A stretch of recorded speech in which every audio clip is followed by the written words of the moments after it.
Welcome to the Easton Online Podcast. I'm your host, Eliot Marshall.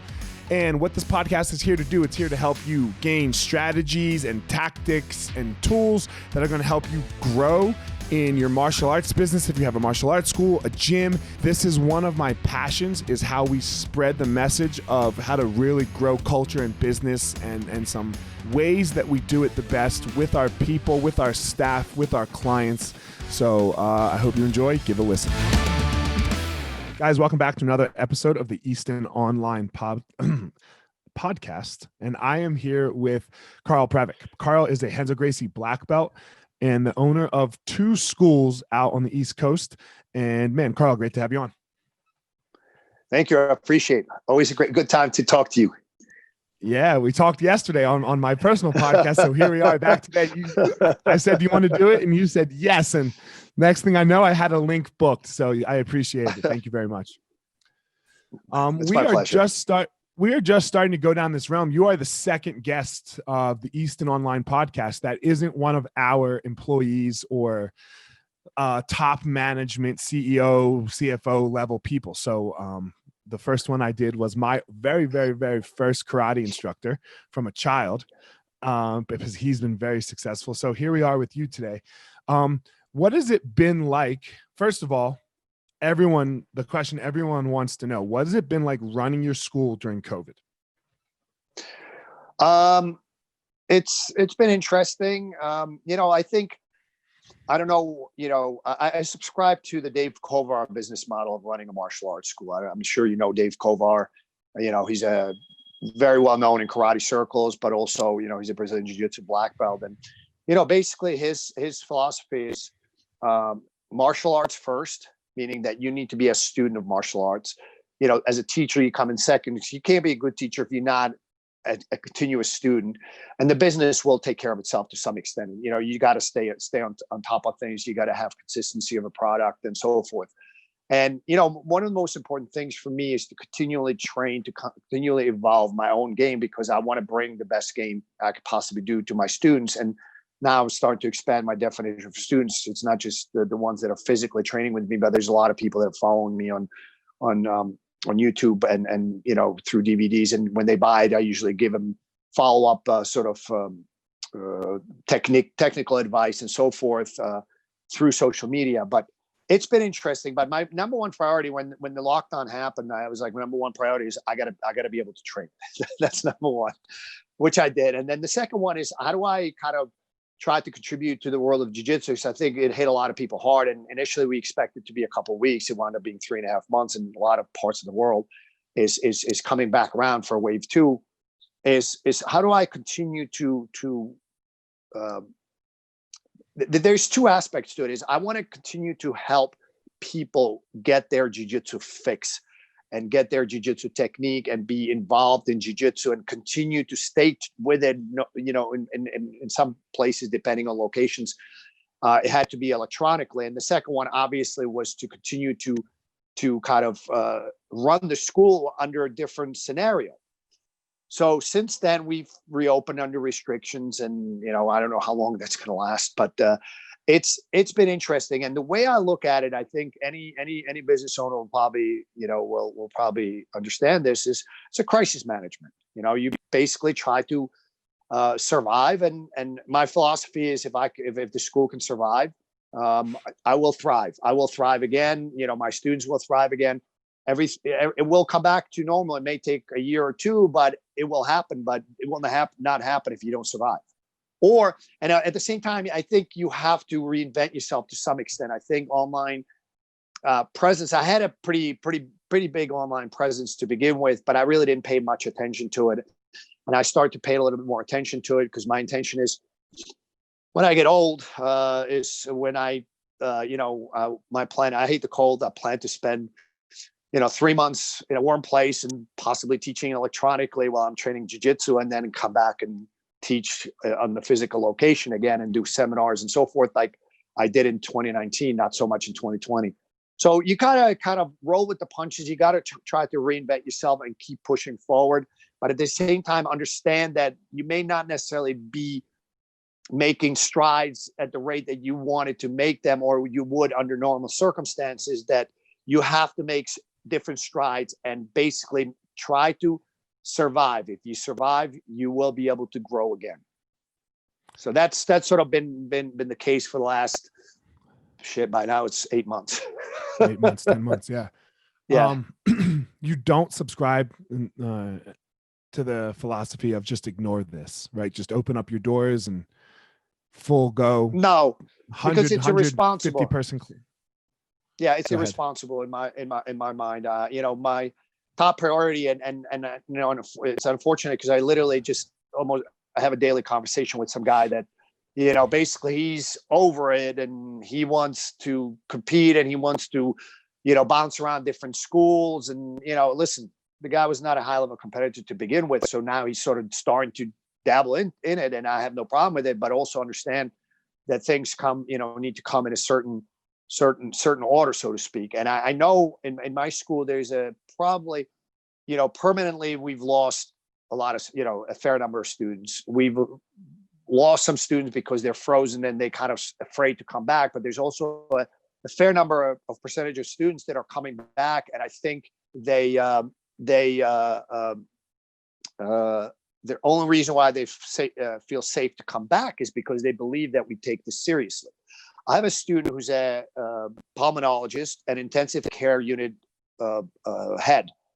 And that's the guy I'm going to listen to because he's literally on the front lines of this. So I take my information from people like that, not that some knucklehead that has zero education in the field, zero life experience, read something on YouTube, and that's what he subscribes to.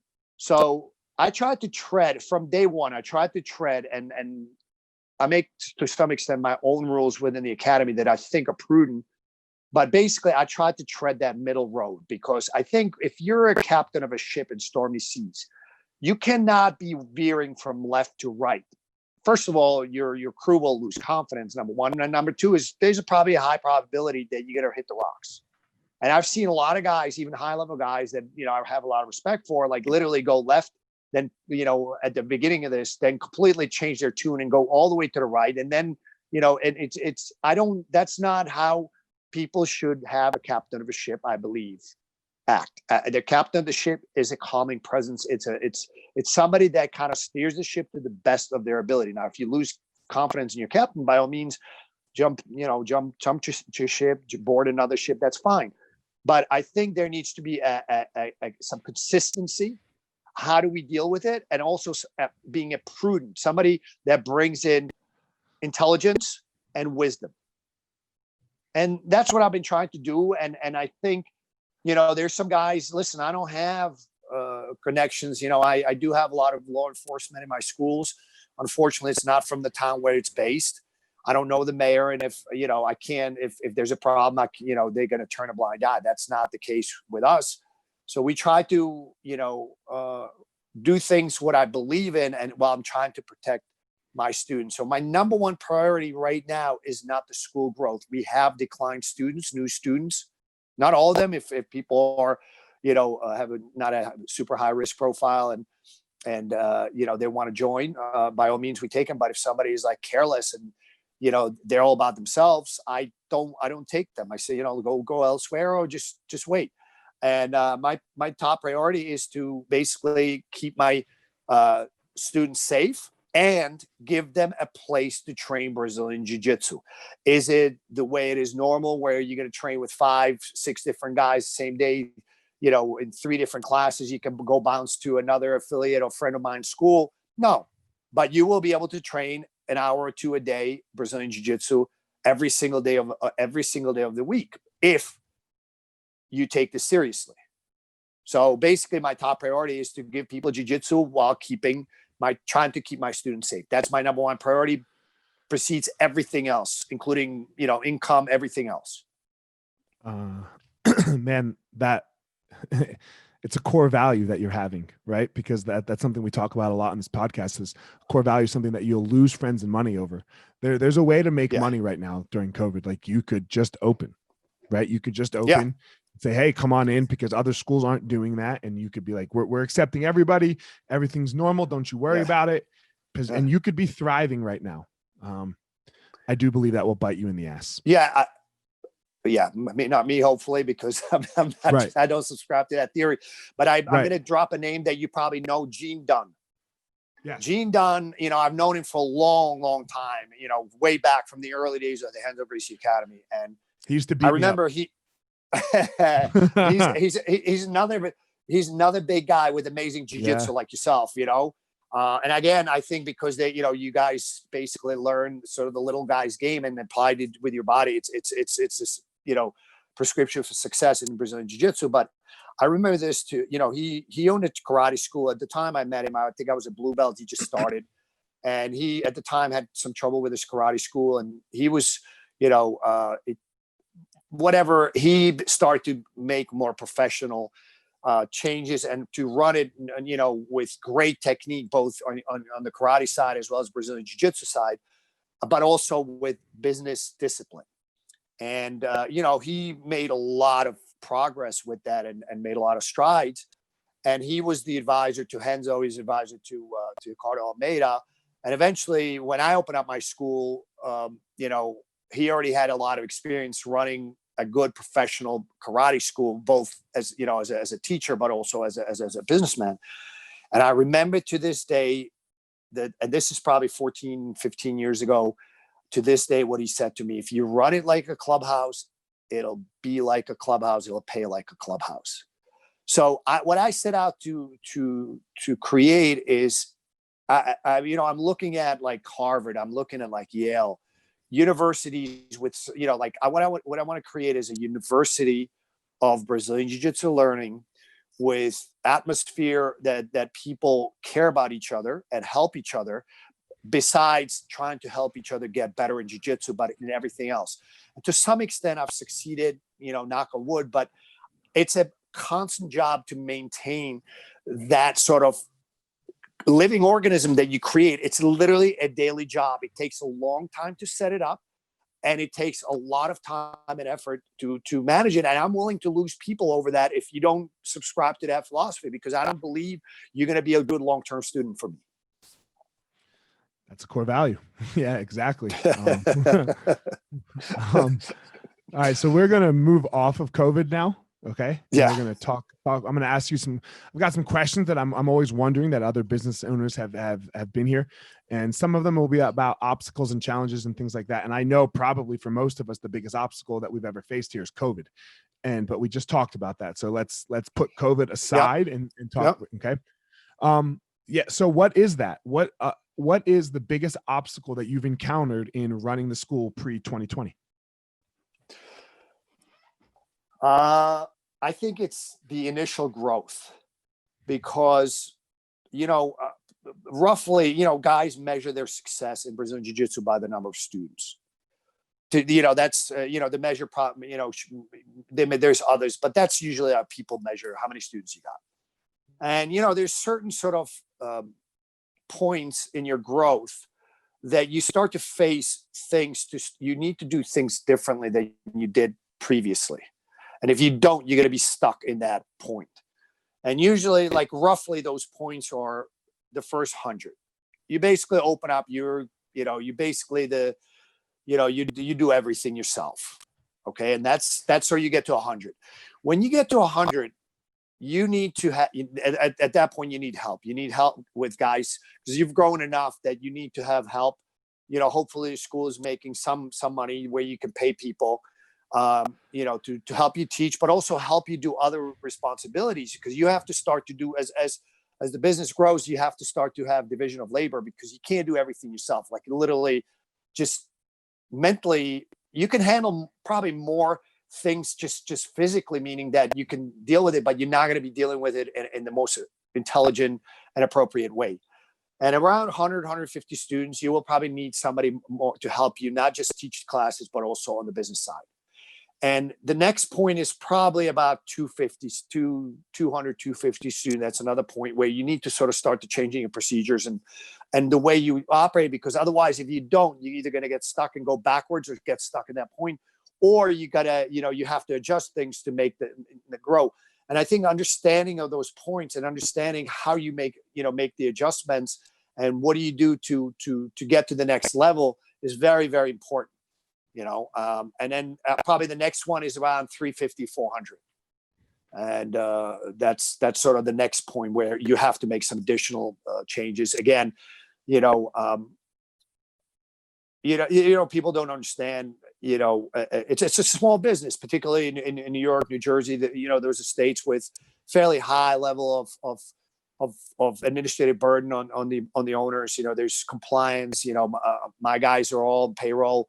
So basically you have to, set up the payroll, you have to track the hours, make the adjustments, do workers' compensation audits, liability insurance, which has its own audits, then you go, there's just a lot of compliance issues that, unfortunately, I'm probably the best guy to do them, but I do have a lot of help on the operation side, meaning like running, kind of dealing with the billing company and, because, initially that's the other thing I ignored from Gene initially, and only, to go to his way is, don't just, say, okay, it's first of the month, your tuition check is due. I think took me about 6 months, because I literally, by now I'd probably be, it just doesn't work. It works only for about up to 30 people. It's very, right. Very frustrating. So there's a lot of organizational and administrative things you got to constantly try to adjust to make them simpler and make them work. And if you don't, you get stuck, or you don't do them, which some people don't, but usually then they don't run a small school. They just kind of run a clubhouse, and it's, they'll probably get up to about 100 people, and that's the best they'll ever do. It's not, I don't look at success like, I'm sorry to interrupt you, but the way I look at things, I've always looked for excellence. I want to be excellent. I want to run the best academy in the area. I want to be the best Brazilian Jiu-Jitsu practitioner / student. I want to be the best teacher, and I want to run the school with the best atmosphere, and everything else, the business success and money will come if you have a great product. Money is a KPI, I call it. It's a key performance indicator of whether you're doing a good job. It's not the thing you're shooting for. It lets you know how you're doing, right? It lets you know how you're doing. It comes if you do the right things. Right. I want to talk about this for a sec, because we haven't talked about this yet in the podcast. This idea, and you talked about it because you had to, the administrative stuff. A lot of people have to make this decision of independent contractor versus employee. We can go either way because we're not forced to have them be employees, but we choose the employee route. We have no independent contractors with us. It doesn't build a team. It doesn't. There's a couple of issues. I'm the same way. Everybody's on payroll, but right. When I used to work in a large corporate environment. So for me to go from large corporate environment to sort of a small, like what I would call retail setting, was a big mental adjustment, and I had to do everything myself and learn everything myself initially. Now I have help, but there is, when you decide the route, there's a tax issue, it's more expensive for us. It's more expensive to have. Yeah, I know, but this is the right way. If you run a school, that's the right way, because there's an IRS questionnaire. You go through the questionnaire, which I did, and it's great. But I don't remember. I did it. Oh, man, it's got to be more than 10 years. It's probably, I don't know how many years ago. But when you do the questionnaire, and I forget exactly, but if there's 25 questions and 21 of them tell you employee and 4 say independent contractor, employee it should be. And that's the route I went. There's probably 3, I don't remember the exact number, maybe 15 questions. I don't remember, but majority of them point to an employee. The point is, with independent contractors, you don't withhold taxes. You just, just do it's all on 1099. It's all on them, but that is not the way. And I think people may eventually get called on it. It's more costly. First of all, it's much more burdensome to do an employee, but I do it because that's the way, for a variety of reasons. And it's more costly. It's not just burdensome, but it's more costly to do the employee way. But again, I do it because that's supposed to be the way, I agree. No, we're the same.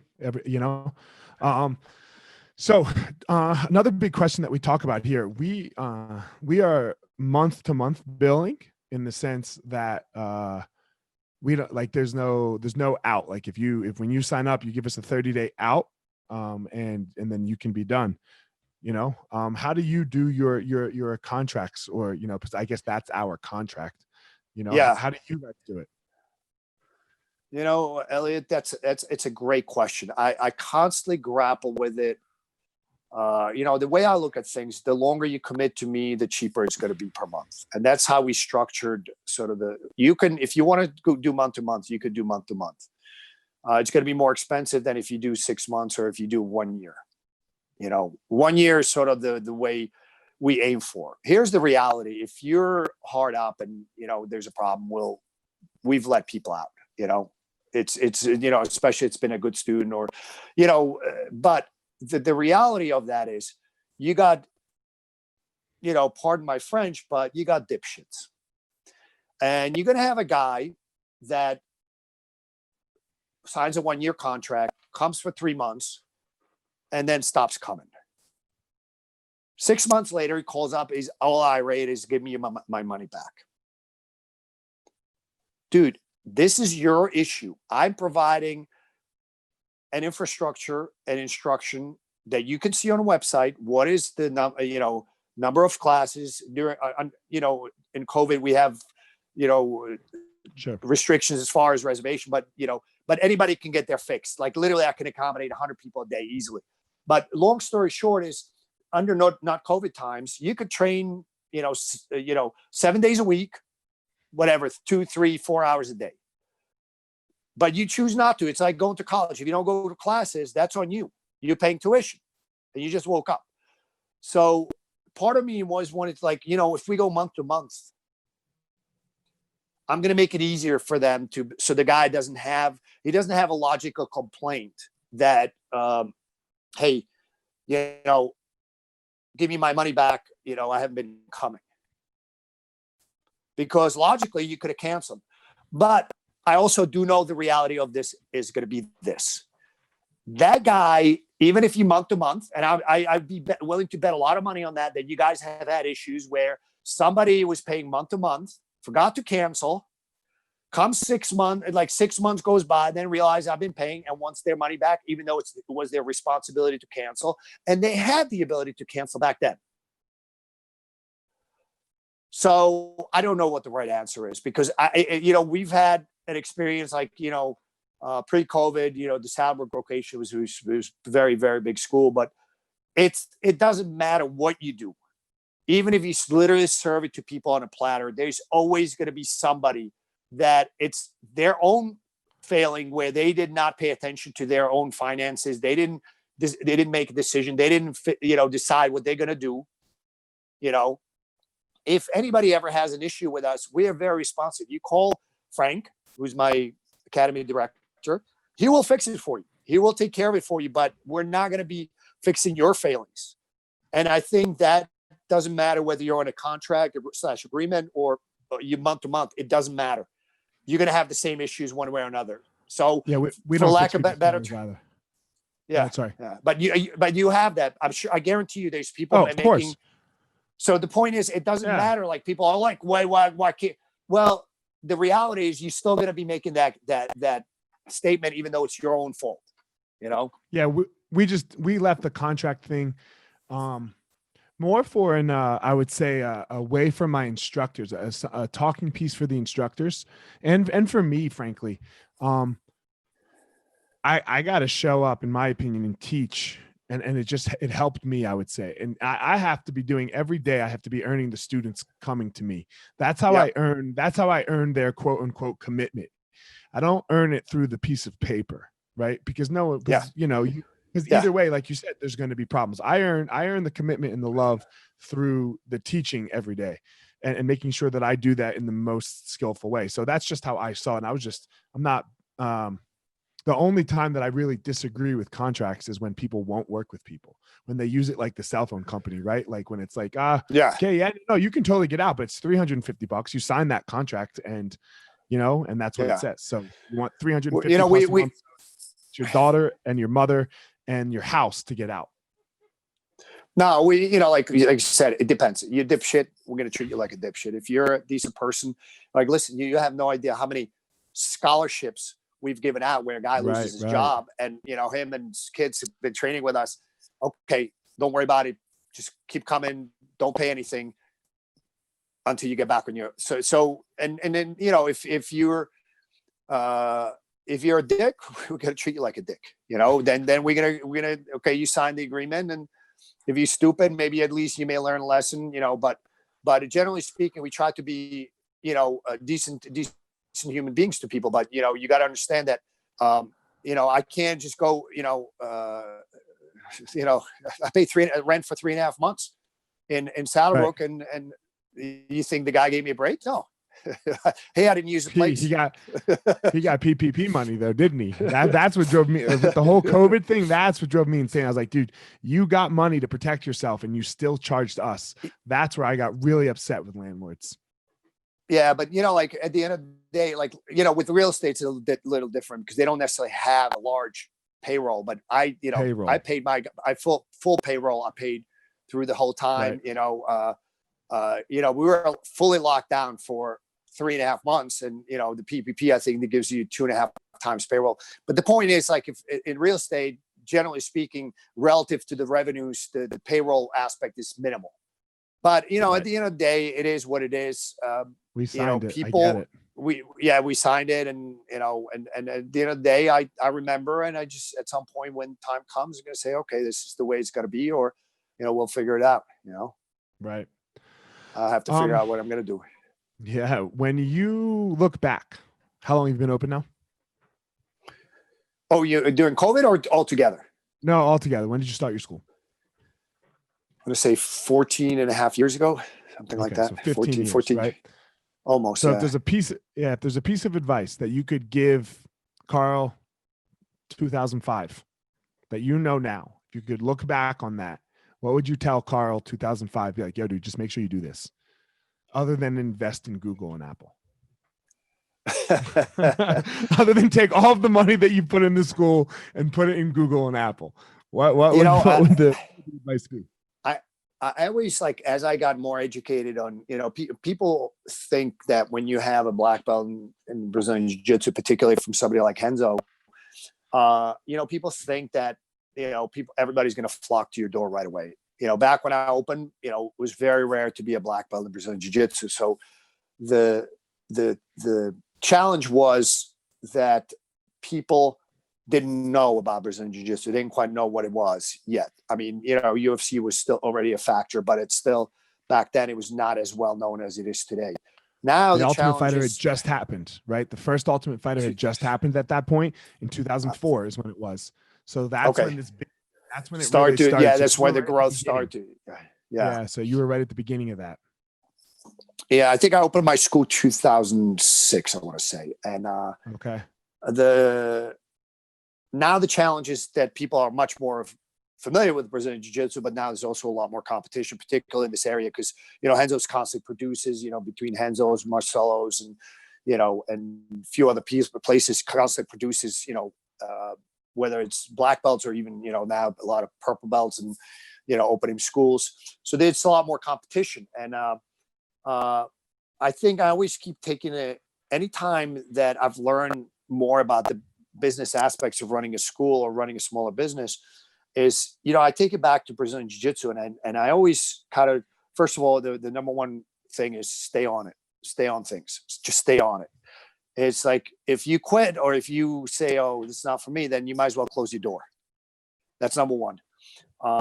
You know, the consistency, it will, if you put in work and, you know, maybe you're not doing it the right way, maybe you haven't figured it out, maybe somebody didn't give you advice how to do it, is stay on it, because eventually you will figure it out, or somebody else will give you the answer and you can implement it, and you're gonna get that traction. And the second piece is, just like in Brazilian Jiu-Jitsu or martial arts, you have to be a continuous student of the game, constantly, you know, seek advice or information from people. Or, you know, for me, like now Brazilian Jiu-Jitsu, I you know, I look at guys whose game I appreciate, to, you know, not just, you know, before COVID, I used to go on a regular basis to Renzo's every single week to make sure that I train with the best guys in the world, and constantly just trying to make sure my game is better. Now I'm trying to figure things more on my own, you know, whether through trial and error, but you got to constantly keep up that continuous education. And that goes for the business side as well. You have to be learning on this end of it. not just Yeah. the martial arts end, right? You have Yeah. two ends to learn. I mean, look, that's the whole point of Easton Online here is we are offering places for people to learn. Yeah. So, all right, last piece here of this. What, if you, when you dream big, right? Like when you're like, what is it that you dream big for the school? Like, what is the big dream? All right. The big dream is this. I'd like to make every time I open a new school, I started school like I was subleasing. Then I had my own location. Now, so it's so my first goal when I was subleasing, I was doing it on the side. We talked about that yesterday. I talked into to teach 3 days a week, then it grows, then 4 days a week, then 6 days a week. Then we're running out of space and days. So I had to go basically get my own location. But my dream at that time was to have a shower in the school. So now we have second location, we have showers. My third location, because, then, I wind up waiting on everybody else to take a shower in my second location, in the Saddlebrook, which is the big school. My dream for the next school, which we did put into Butler, was my own shower. That was my own dream. So I don't know if I'm dreaming big or dreaming small. So my dreams are much bigger on jiu-jitsu for jiu-jitsu than they are for. So I don't have to wait online. And all the guys, if anybody that goes to Renzo's is listening to this, they know, like when John's class would get done on Monday afternoon, it's like there's be a big line and the guy's like scrubbing himself for 45 minutes at putting in lotions in the shower. And there's 15 guys, sweaty guys waiting in their skivvies. And I'd be like, okay, guys. And I go up, I was like, hey guys, this is not a spot. Take a shower as long as you need to be clean, but you do not need to, apply, the after shower lotion or whatever else. Do it out, do it when you come out. So what I would like to do. Getting out of the same thing. I'm like, yo, guys, I say, guys, this isn't a go out on a date shower. This is like, just get clean, get clean and get out and get out. Get clean and get out. We got a line. Yeah. Yeah. So, and with COVID now, my locker rooms in Saddlebrook is small, and I have 5 people at a time in the locker room. That's what we allow. Right.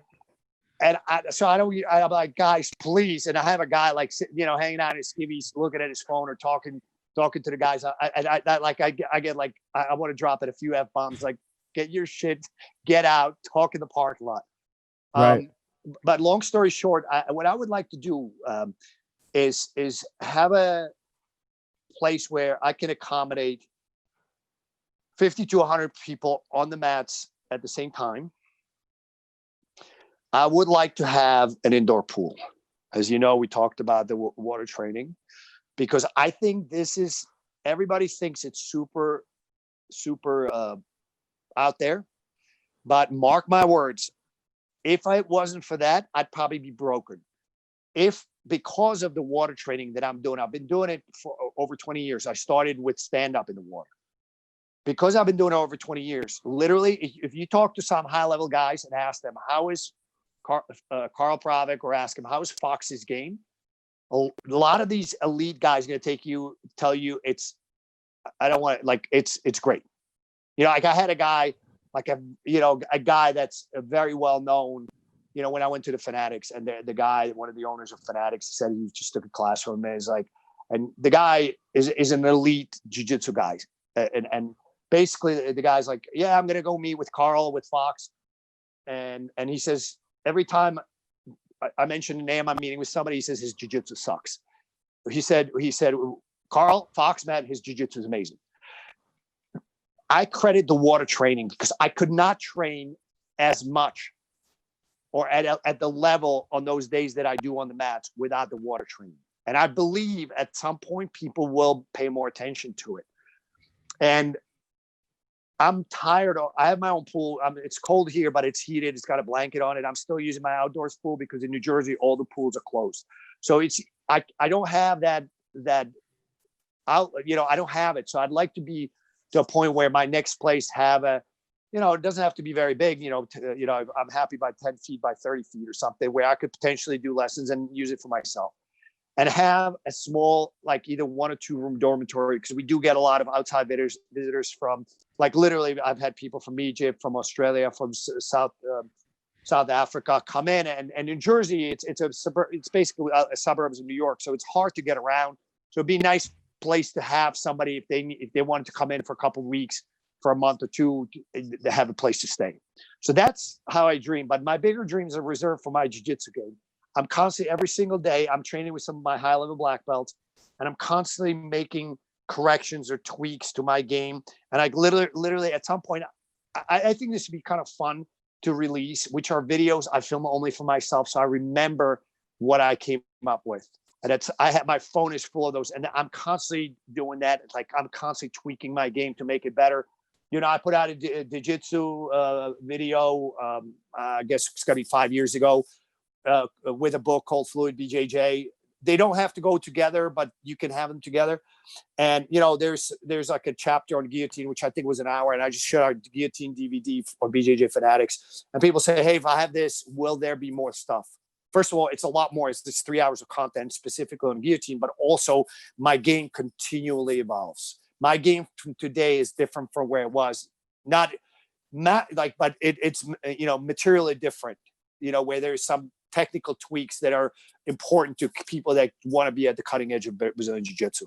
So that's where my bigger dreams go to. Oh, one other thing. Important. I have another dream. Yeah, go. I do a lot of seminars around the world. Like Europe in particular is big for me. And I enjoy doing the seminars. But last fall, I did 7 seminars in 6 cities in 9 days in Germany. I literally got off the plane to have four espressos and I go train. But the part that I enjoy the least is the constant packing and unpacking. So what I've been doing is, in the last couple of years, I'm doing in the wintertime, I'm doing a Costa Rica camp.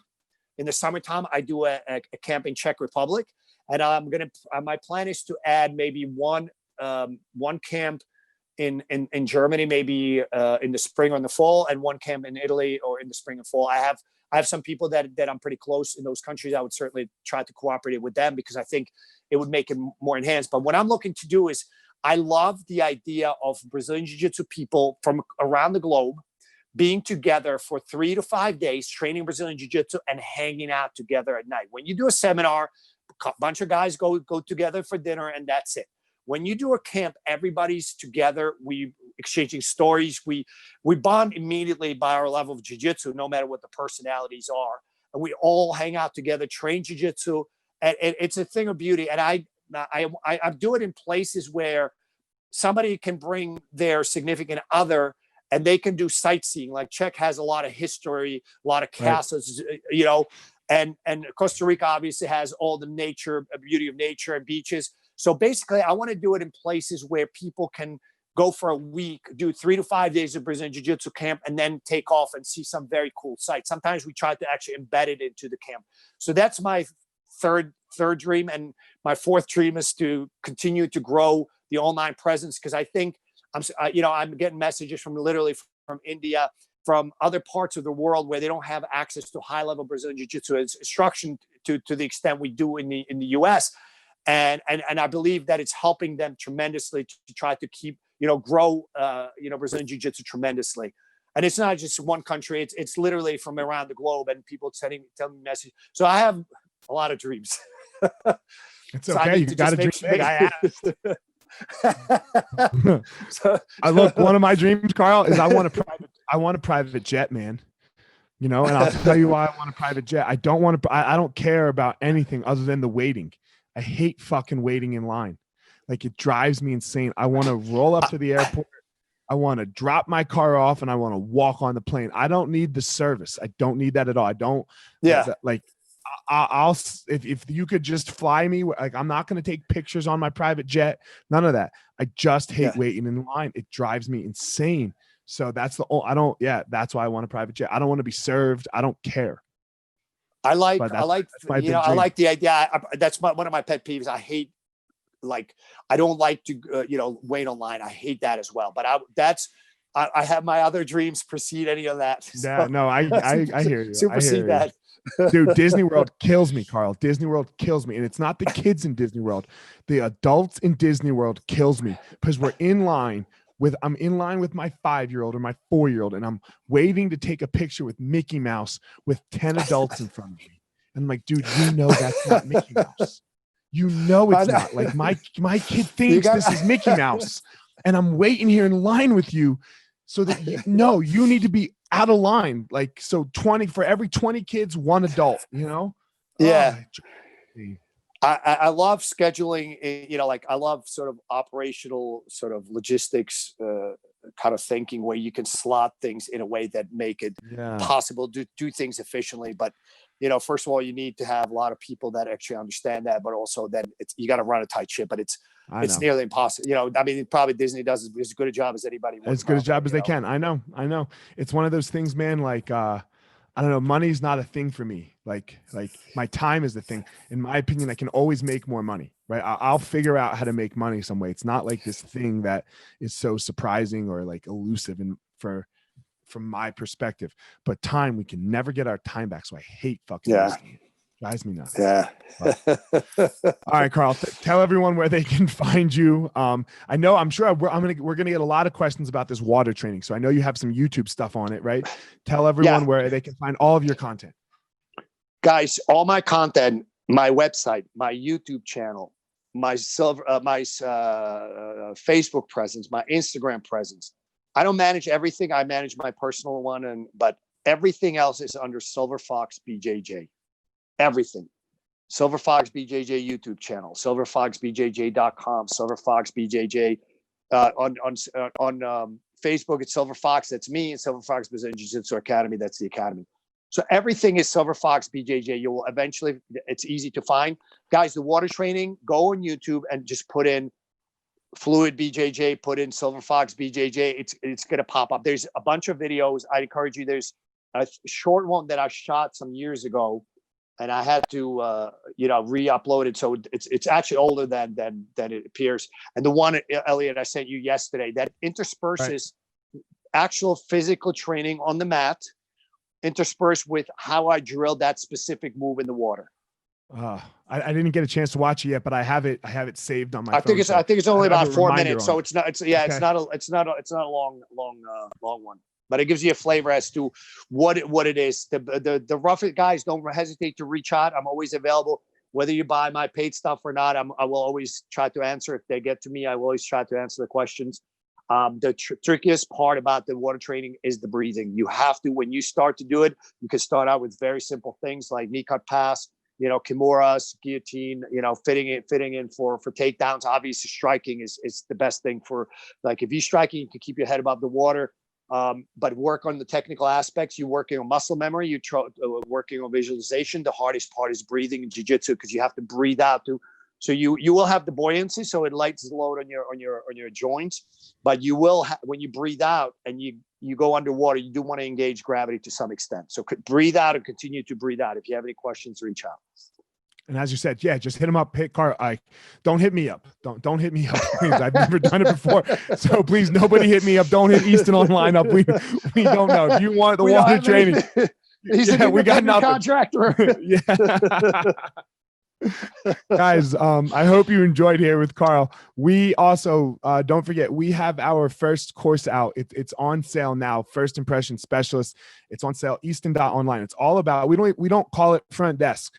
Right. We call it our first impression specialist, because we believe that every time somebody walks in the school, you're making a first impression with them, whether their day was good, whether their day was bad. Like, you can change that for them and make a new impression, because that's the first impression of the school they're getting. So that is on sale now. Easton.online.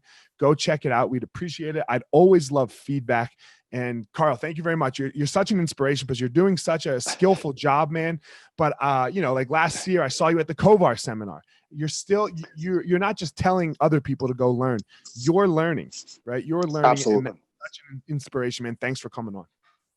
My pleasure. Thank you for having me on. Guys, as always, have a great day, and we will see you on the next episode of Easton Online.